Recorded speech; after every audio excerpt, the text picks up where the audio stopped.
What's up, ladies and gentlemen? The one and only James Williams, Dog Waters, Stankonian Ambassador, and I'm back.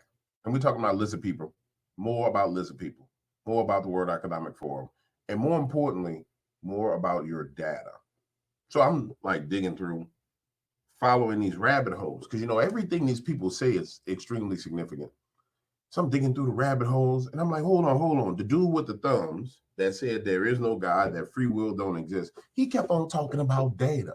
He was like, yeah, if you have enough data, blah, blah, blah. And I said, hold on. So let me see something. Let me look at what they was talking about with the data. Data. You know what I'm saying? Let me go look and see. Boy, let me tell you something. What I found was utterly and totally ridiculous what they're about to do to you, or what they're already doing to you. Now, I want to say this. I'm going to need you guys who watch these videos to share the videos. Because if views are dropping, I understand why. It's because people's attention spans just don't really stretch out like they should. And because it's my fault, because I didn't do the whole flashy, transition here, transition there, blah, blah, blah, blah, blah. And I want to apologize to y'all that I didn't do that. You see, I feel bad about using the same brainwashing techniques on you guys that the big stream media does. Because then that makes me know better than them. You know what I'm saying? Like, I could sit here and do tongue twisters and use presuppositions and then pace and lead and take it to the future and bring you back and twist your mind. I don't like doing it. But it seems as if the only way to reach the masses of people is to hijack the tools and techniques that they do to the masses, which is crazy, but it makes sense. If you inside of a system and you used to being brainwashed, you're like, brainwash, and somebody come in just talking to you straight, you be like, oh, that guy's fake because he's talking to me straight. Well, everybody else is like, brainwash, obey. And over here it's just peaceful and calm. Hey, buddy, how you doing? They're going to kill you and your family. Obey. So if you notice the transitions in this video, the flashing back and forth, just know it ain't got nothing to do with you. And it ain't going to affect you anyway because you are free. You know what I'm saying? And the Bible says, and you shall know the truth, and the truth shall make you free. So you know the truth, and you have been made free. We need to free some of these other people. They run around here getting their ass whooped. All right, ladies and gentlemen, data. And I'm going to tell you, as I go down this road, I don't go down these roads just to go. I'm going to look for a solution. So let's go back and let's listen to the number one prophet of the World Economic Forum, the little 5'2" Canaanite altar worshiping, bent back thumb, broke back thumb bastard, Urinal Havari. You have people forming up opinions and desires and then voting for a government that represents them. But we know it works both ways. The government has enormous power to shape the opinions and desires of the population, and this power only increases today with the new technologies of surveillance and data. Everything you're talking about now is data. Mass surveillance and social media and so forth. So when the government can, the government is not just responsive to the will of the people, it can shape the will of the people. Stop, pause. All right. So to understand this rabbit hole that we're running down, where are we going? We're going off the premise. Now, this is amazing because you got to understand. We just took this man's statement, this lizard statement with his bent back thumbs. We just took his statements and just drilled down on what he was saying, right? That's how we got to where we are. We just kept on chunking down, looking for the exact things that he prophesied and said, and ran down a rabbit hole. For those of you who consider yourselves researchers, I want to say something to you. This is how you actually do research. You find a talking point, and then you just drill all the way down to the bottom of that talking point. I mean, you go all the way down. Like, for example, if we were to travel all the way down this rabbit hole of data, we would first see what they have to say about data, which is what we're about to do. Then after we get through seeing what they have to say about the data, we'll go see who's collecting the data. Then once we figure out what companies are collecting the data, then we'll go see what the CEOs of the company that's collecting the data have to say. And then if we want to find a safe place for us to store our data, we'll go find competition for those companies that speak out against the other companies that work with them, and therefore we'll have a solution to the problem. Get it? Got it? Understood. So that's one of the things that kind of got me as in the cryptid field. There were people say, I've been researching Bigfoot for 30 years. I said, have you got a book? No. Have you got a presentation? No. You ain't did shit. Pardon my language. You ain't did nothing. You've been talking about it for 30 years. But I digress. Let's get back to what this dude's saying. So the premise of why we're going to look for the data and what we're going to try and find what they mean by data and how it's being used. And this really destabilizes the democratic system. Also, Data. The media. To be clear, he's saying having all that data destabilizes the democratic system because the government can manipulate people because they have all that data. To be clear with you, I don't agree with him because you can have all the data you want. Under certain conditions, that works. Like in the conditions people in America right now, you can have all the damn data you want. People ain't playing them games with y'all. Gas is $13 a gallon in the hood. Bananas cost $7 per banana. Iced coffee costs $14. Media has an enormous role to play in this. That if the government has too much control over the media, then it's not like people are forming their own independent views about what's happening. We now have the power, or at least not we, but some governments and corporations for the first time in history have the power to basically hack human beings.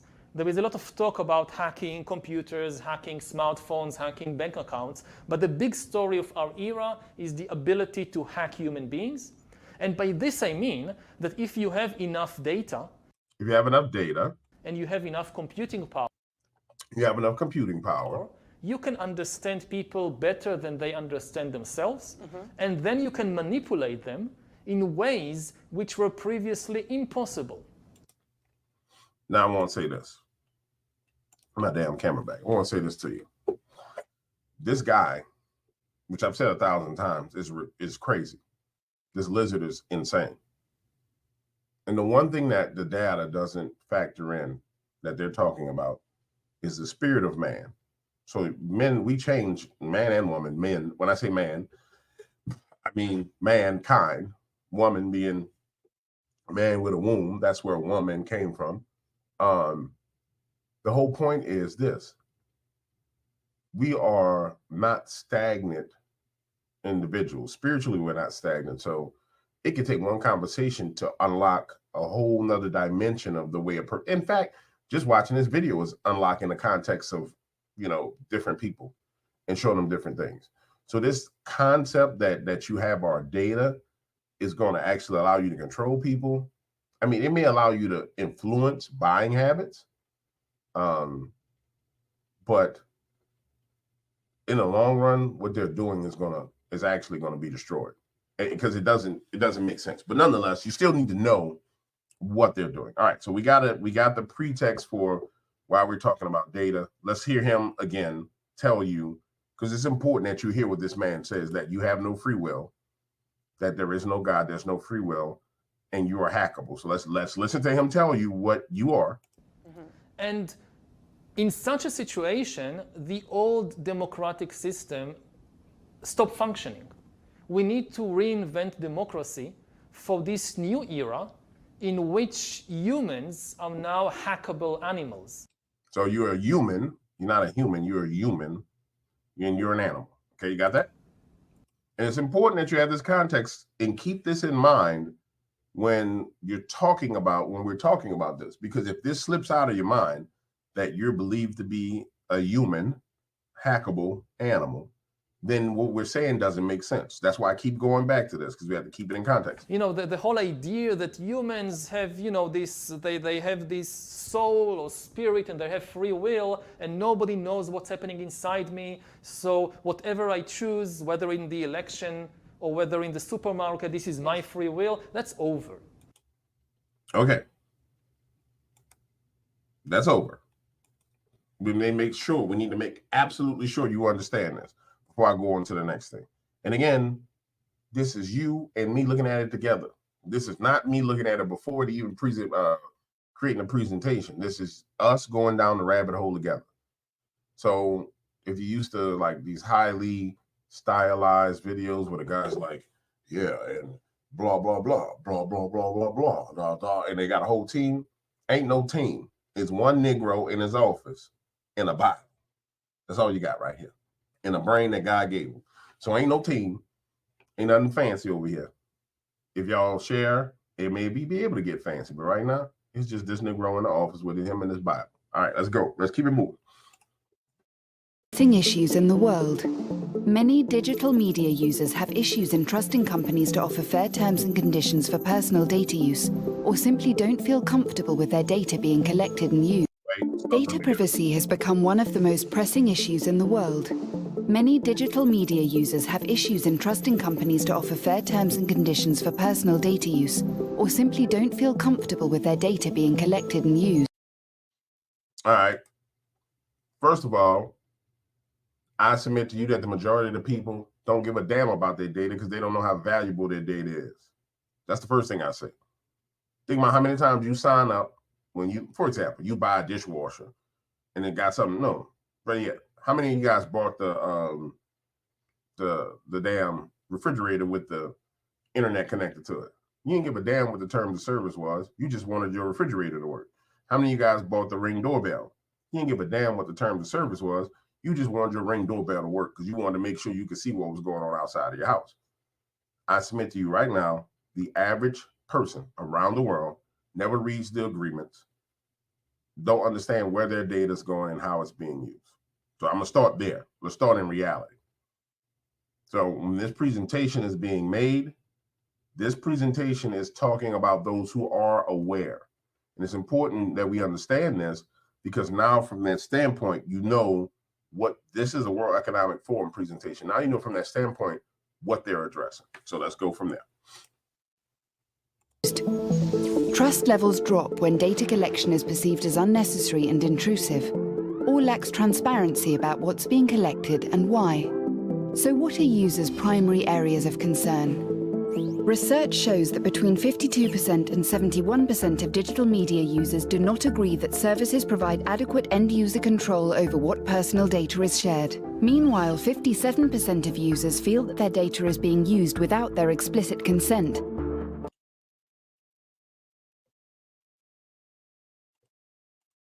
Sidebar note, as a YouTuber, I'll tell you, I'm under no, I'm not deluded in any way, delusional in any way about what YouTube is. So for example, it'll show you 400,000 subscribers. I ain't got nan one of them people email address. Them ain't my subscribers, them YouTube subscribers. You heard me? That's why you need to go over to imdogwaters.com and sign up. Become a real subscriber. You're a part of the B System subscription right now. Come on over to imdogwaters.com. The private, public, and civil sectors each have a role in closing the digital trust gap. Industry can take a more proactive approach in several ways. They can provide clear details on what data is being collected, such as search terms or message contents, and where it's being used. Companies can also provide individuals with more control or flexibility over the types of personal data that's collected, stored, and shared with third parties. End users say that increased transparency and greater restraint in sharing personal data with third parties would help earn their trust. Government, on the other hand, can create standards and guidelines around personal data and privacy, support scalable experimentation with privacy disclosures, stimulate self-regulation within industry, and foster incentives for industry to provide more end-user control over their personal data. For example, so they want government to subsidize them protected data more. The US Federal Trade Commission has previously written guidelines on data privacy, and in 2018, companies in the EU will have to comply with new rules that will give citizens control over their personal data. Finally, civil society and international organizations can help educate digital media users to make more informed choices, shine a light on practices that don't live up to their standards, and work with companies to improve their practices. For example,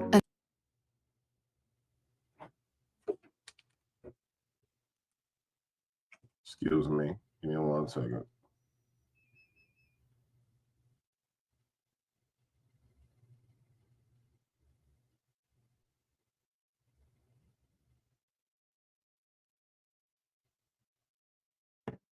A non-profit initiative called Ranking Digital Rights publishes a corporate accountability index that measures and ranks the world's largest internet and communication companies on their commitment. The trust gap will not close significantly until the private sector is more proactive at addressing citizen concerns, as opposed to their current reactive response to regulators stepping in and putting policies into place. All right, so what we're establishing here is that based on what little lizard urinal said, that they're aware of the fact that some people, not all people, but some people have an issue with their data being collected.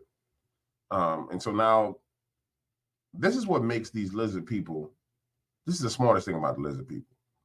They get out ahead of problems and they start dealing with those issues prior to it becoming a big, like super duper big deal. So they have a plan for it before it starts. And what this says to me is that every one of you, including myself, we really need to be finding a way to make sure our data is secure and safe. Especially now that we know that this dude over here, Psychopath Eyes, we need to come to terms with what? To terms with the fact that, but again, this is where philosophy meets computer science and biology. We need to come to terms with the fact that people like him want to use our data to control our lives and destroy us. That's just, quite frankly, the truth. All right, the next thing I wanted to look into was, we talk about trust, and this is going down the line of trust and what they've been saying at their meetings. So let me tie it together for you. You got people like this guy out here prophesying, saying that your data is going to be used to control you. Clearly, there's been an awakening of the people, of what they would call the humans. The humans are awake. The simple fact that the humans are awake to what you're doing means that the humans have free will and that the humans are pushing back. But nonetheless, they're issuing and ushering people into this digital world. And so now, inside of that digital realm, we've heard them talk about equity. And we heard him talk about the two different classes of people. Maybe you haven't heard it. So maybe we should show some of these people what he said, right, guys? Because maybe they haven't heard what this guy has to say about the two different classes of people. And I hate to do this to my folks over and over again, but unfortunately, it's irresponsible not to show what you're saying. This creation of a new massive class of useless people. Another possibility is the division of humankind into different biological castes, with the rich being upgraded into virtual gods and the poor being degraded to this level of useless people. I feel there is another TED Talk coming up in a year or two. Thank you, Yuval, for making. Now we're gonna have to let you hear this from the beginning. So what I'm saying will make sense to you, and what I'm going to next will make sense.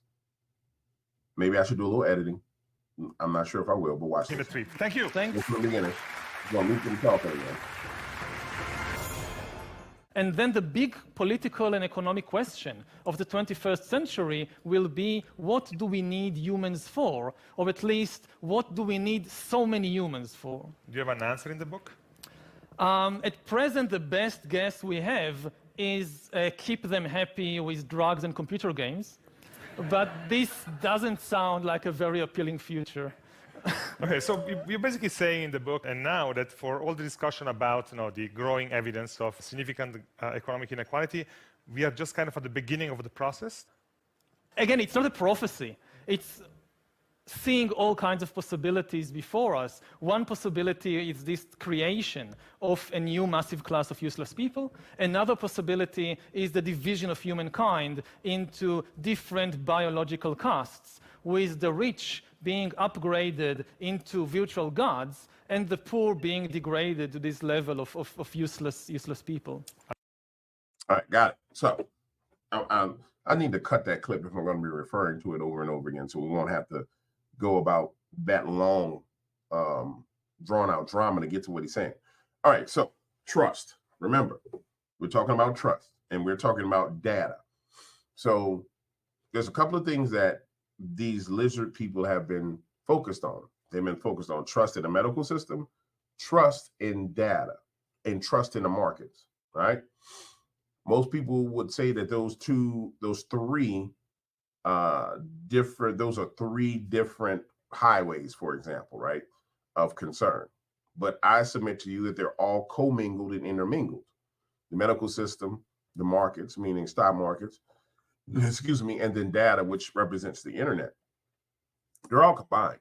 And so what you're seeing is these people, these things, discuss how they're going to manage the marketplace, which is where your retirement is, which is why you saw earlier,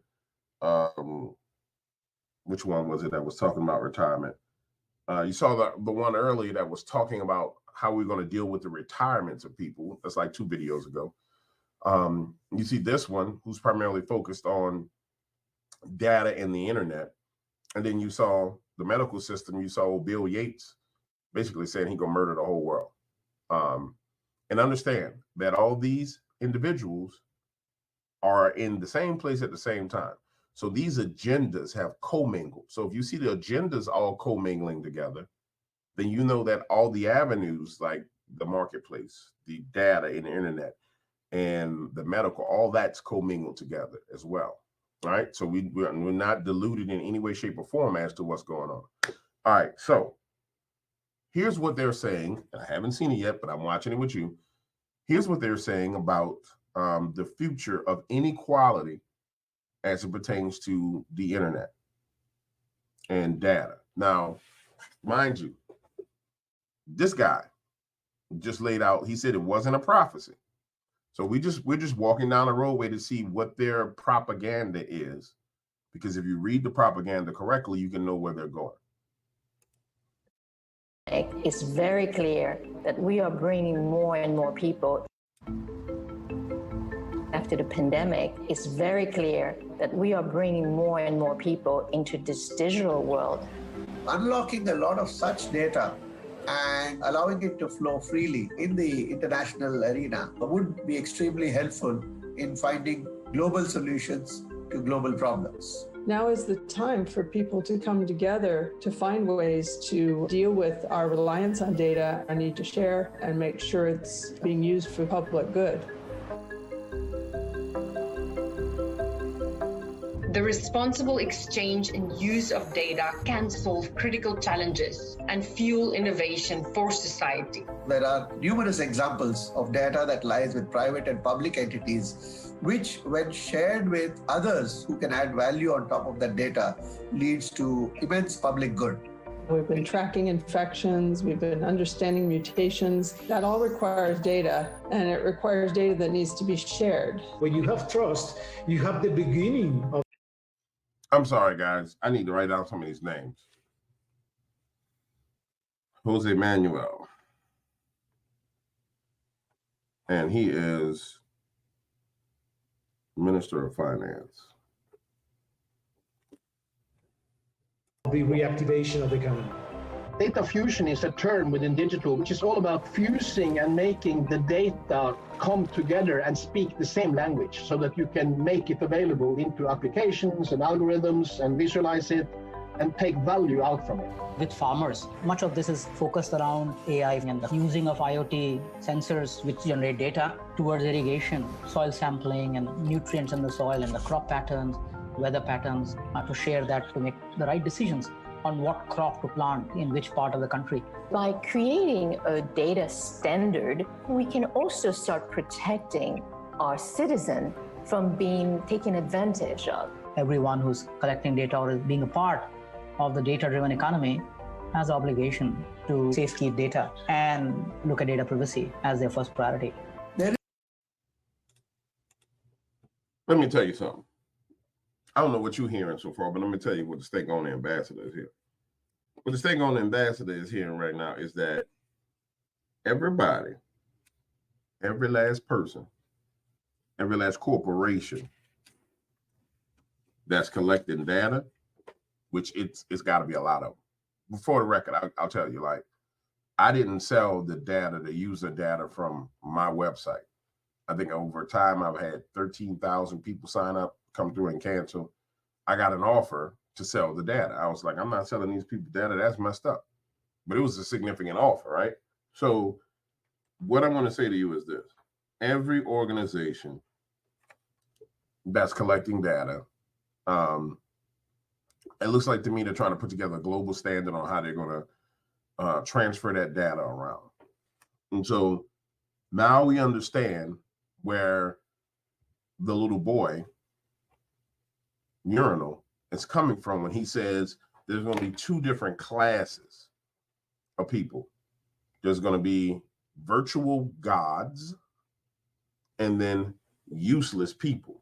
You see, the virtual gods are going to be the people who control and collect the data. And so think about it. The bigger your company is, the more data you have. It's like being omnipresent. It's like being omnipotent.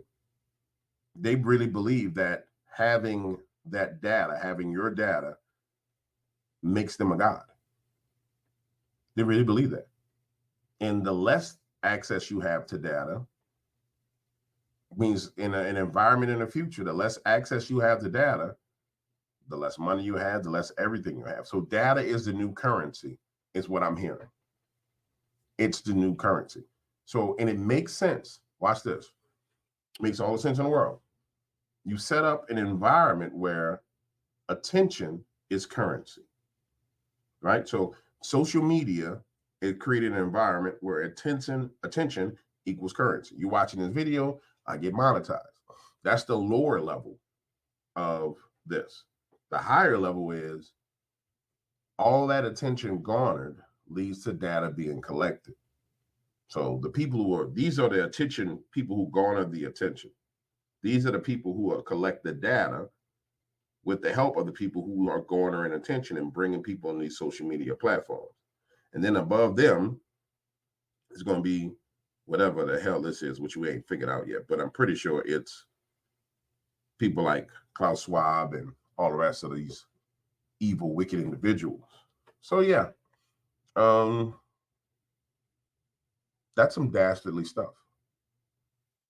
That's real dastardly. So they turn attention into currency with the intention of collecting data from putting people in a situation where the more attention they create, the more people coalesce together into these organizations like a Facebook or into a YouTube or into a Rumble or to a Twitter, right?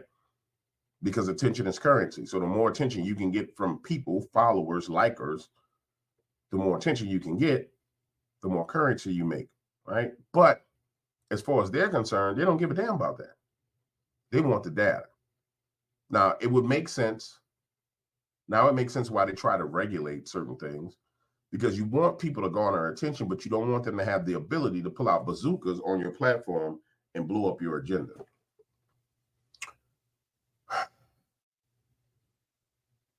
Does that make sense to you? Makes all the sense in the world to me. Yeah, that's crazy. All right, I'll be back. Now I understand why we need to keep going down this road of trust. Now I understand why they're worried about trust. Because if people figure that out, the problem I see is, though, I don't see people stopping garnering attention to create money to make, to pay for their bills and doing whatever they need to do. So on this lower level, I don't see that stopping. It doesn't make any sense for it to stop. I mean, for the average person that's on TikTok that's getting, I don't know, 16, 20 million views and they get a check of $2,500, I just don't see it stopping. And all they got to do is get on TikTok and do like this. Why would you stop doing that? So when you fast forward this through generations, wow, they only need one generation. They just need one generation to actually, they only need one generation of people to actually mature into adulthood. So what, 10, 12 years? And you have that entire generation's data. So for example, and the reason why I say this, I'm having an inner dialogue while I'm having this dialogue with you guys. So for example, think about, like, I'm in my 40s, but think about like our parents. The most thing your mom and pops has got is like a Facebook, right? So when that generation dies off, our generation gets to the age, we got a Twitter or Facebook or YouTube or blah, blah, blah, blah, blah. As these other generations progress, they're completely enveloped into the internet. I mean, completely enveloped. So that's what Agenda 2030. That's why they need to get to 2030. So 6 years. Wow. That's wild. All right, I'll be back. Sobering.